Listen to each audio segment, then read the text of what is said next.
Hello everybody, this is Chip Bubella, broker owner of Team Bubella Real Estate, and today is June 3rd and we're going to go over some stats with you guys like we do every month, and then we'll talk about some other things.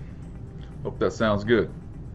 We're going to start off with the macro market. We're going to talk about Fayette, Colorado, and Lavaca counties, all inventory from residential, farm and ranch, and commercial. Okay, so let's talk about Colorado County at the beginning of the year.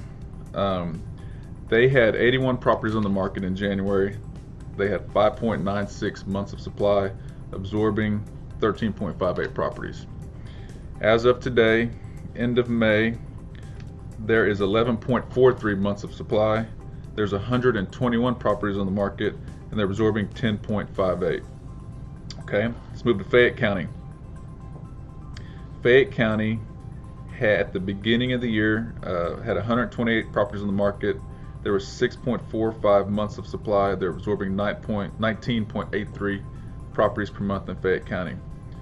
Year to date today, end of May, there is 163 properties on the market. There's 9.98 months of supply, and they're absorbing 16.33 properties per month. Moving to Lavaca County. Lavaca at the beginning of the year had 41 properties on the market. They had 4.1 months of supply. They're absorbing 10 properties per month. And today, there's still 41 properties on the market. Not the same ones, different ones, but there's 41 active properties on the market. There's 6.39 months of supply, and they are absorbing 6.42 properties per month. So that's for our South Central Texas area market update for macro real estate, all inventory. Now we're going to talk about lot and block houses in town for the towns of Grange, Schulenburg, Flatonia, Hallettsville, Columbus, and Weimar. Grange has 8.65 months of supply compared to 3.84 months of supply at the beginning of the year.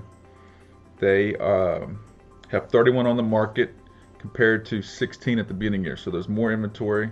There's 31 to choose from. They're absorbing 3.58 houses per month compared to 4.17 at the beginning of the year.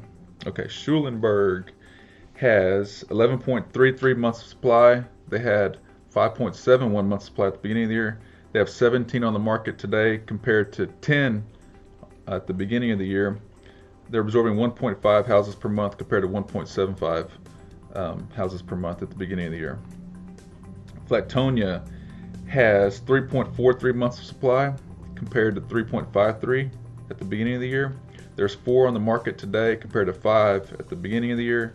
They are absorbing 1.17 houses per month compared to 1.42 houses per month at the beginning of the year. Moving to Hallettsville, they have 3.79 months supply compared to 3.79 months supply at the beginning of the year. So Hallettsville's staying pretty even. They had 6 on the market today. They had 6 on the market at the beginning of the year.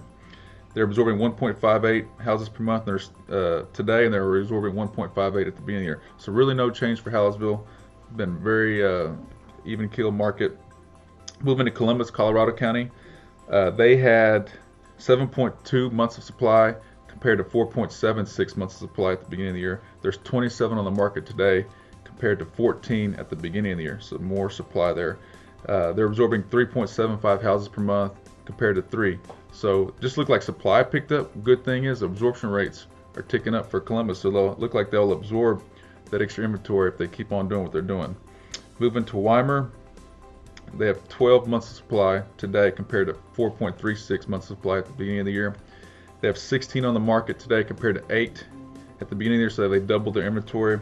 They're absorbing 1.33 per month compared to 1.83 per month at the beginning of the year. So those are the numbers. Going to continue to track that.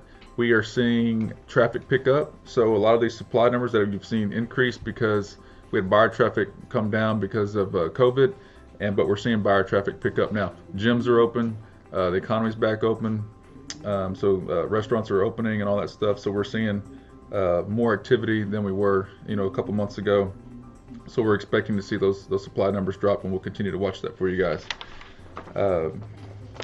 Few things are that some stats that I was listening to a podcast yesterday. 8% of mortgages are in forbearance. So that means that people that got furloughed or lost their jobs, 8% of those mortgages are in forbearance. So we'll see how that, a lot of people that got furloughed, they're expected to get their jobs back. So we'll see how that, if those numbers continue to rise or whatever. And when they're in forbearance, a lot of people are sitting on the fence waiting on foreclosures or thinking that foreclosures will pick up. And so I'm interested to see how that'll all play out. There's a lot of people that are predicting the worst and some people that are predicting the best, like Pulte Homes. What I was hearing is that they went to their 2009-2010 business plan where they're really cameraing back. They're not taking down any lot takedowns. They're slowing on buying any more land for acquisition. Whereas D.R. Horton said, whoa, why are you panicking so much? We're actually going to expand and continue to build out in the suburban areas outside the cities, because that's where a lot of the people are moving to. They're trying to get on the outer skirts of towns and all this, and so D.R. Horton is bullish on that. So I think that we have to be smart and make good decisions and just track data as we're doing for you guys. So if you're looking at buying or selling, I'd love to go over these numbers. So like, just kind of an example, depending on where you want to buy, knowing that Columbus their absorption rates are really great, and if you're wanting to buy a home there, knowing that the market is still strong there and people are looking to buy, that would tell us how to negotiate for a home, especially if you know that activity is really strong there. If there's a house that you really like, you probably have some competition. You go to another town like maybe where buyer traffic hasn't seen a pickup, like Weimar, there's double the amount of inventory, but inventory levels have increased. Maybe you got a better chance of negotiating a better deal there, knowing that the competition isn't as fierce as Columbus at the moment. So just taking the data and helping you guys make decisions of what it's all about. Remember, if you need help with insurance, we can help you out there too. We have a great insurance agency. We're independent. We shop several companies, make sure you get the best deal.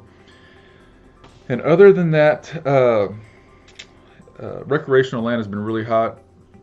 We're seeing a lot of activity with, because people obviously aren't flying anywhere right now, out of the country and all that stuff. We Americans like to spend our money and go on vacations, and that's kind of been slowed down. But we are going on vacation, but we're willing to drive to those places right now, which are 5 or 6 hours away.